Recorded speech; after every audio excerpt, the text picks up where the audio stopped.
Mayong buntag mga kaistorya, tanawang lights ga kipat-kipat pa. Bago patang mata mga kaistorya, tanawang sininaon na mali pa.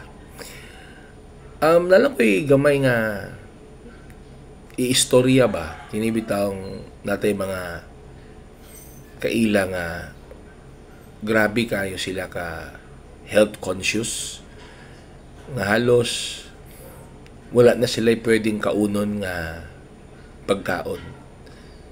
Kay lagi gusto nila nga mahimong healthy and happy mga kaistorya.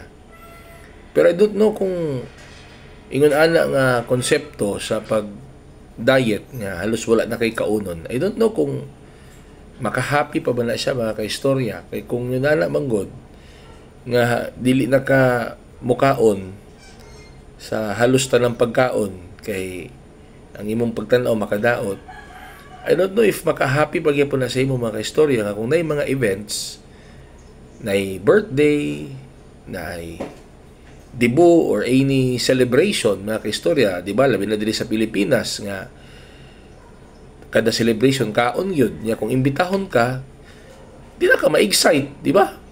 Hindi naman kamukaon. So, what's the point of attending invitation or celebration kung tanan na lang pagkaon para sa imo bawal?